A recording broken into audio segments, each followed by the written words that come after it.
Les amis, revue de championnat express, 29e et avant-dernière journée du championnat du Burundi. Oui, on va en Afrique, dans la région des Grands Lacs, pour voir ce qui s'est passé. Je tiens à rappeler que Aigle Noir est déjà champion depuis un long moment maintenant. La question est de savoir qui va finir deuxième. Parce que si Aigle Noir remporte la coupe, parce que le vainqueur de la coupe est celui qui part en Confederation Cup, alors le deuxième du championnat va être qualifié pour la Confederation Cup. Donc l'enjeu pour la deuxième place devient très important. Les trois équipes sont en lice à une journée de la fin. Musongati, Flambeau du Centre et Royal Vision. Et en bas du classement, donc qui va descendre, qui va être le troisième à descendre entre le Messager Ngossi et Dynamique. Ça, on le saura dès la semaine prochaine. Mais avant ça, on donne donc les résultats de ce qui s'est passé dans la 29e journée qui était très intense. C'est parti.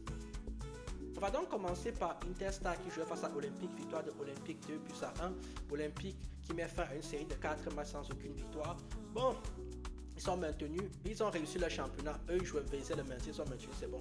Boumamourou, depuis qu'ils savent que Aigle Noir est champion, ils ont complètement lâché l'affaire. Ils jouent plus, ils font tourner, mettre l'équipe 3. Du coup, Rukins leur a donné 4 buts à 0 à domicile. Ngossi City a été battu par Musongati 4 buts à 2. Musongati également qui fait tout pour finir deuxième actuellement, qui est sur une série de 2 victoires de suite et ça c'est plutôt bon. Et que dire donc de Royal Vision qui jouait face à Aigle Noir, enfin l'équipe B de Aigle Noir, parce que Aigle Noir aussi font beaucoup tourner actuellement. Du coup, victoire de Royal Vision 2 buts à 1 et surtout l'état de forme. Royal Vision sur les 5 derniers matchs, c'est 4 victoires de suite. Franchement, si Royal Vision avait joué comme ça tout au long de la saison, je pense qu'ils auraient pu inquiéter Aigle Noir. Inquiéter, j'ai dit inquiéter, donc calmez-vous. Flambeau du Centre a battu 5 buts à 1 Green Farmers. Flambeau du Centre également qui veut cette deuxième place. Dynamics a battu 3 buts à 0 Garage Express et c'est ainsi donc que Dynamics a totalement condamné Garage Express. Très bonne victoire à la part de Dynamics qui l'a fait revenir à un petit point du Messager Ngossi.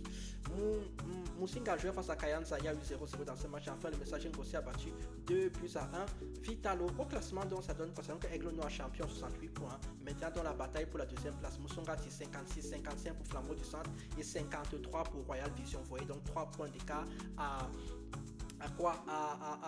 une journée de la fin. Honnêtement, Musongati, ils ont le meilleur, ils ont non pas le même que la virage, ils ont un point d'avance, ils ont le destin entre les mains, une victoire et c'est bon. En bas du classement, donc ce qui nous intéresse ici, c'est surtout de voir la bataille entre le Messager Ngossi et Dynamics, 30 et 29 points parce que Garage Express et Green Farmers sont déjà relégués.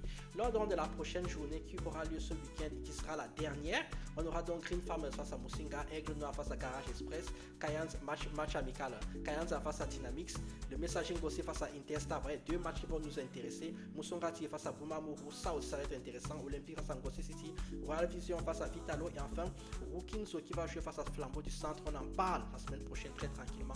Vous likez, vous commentez, vous partagez. Moi je vous dis tchuss.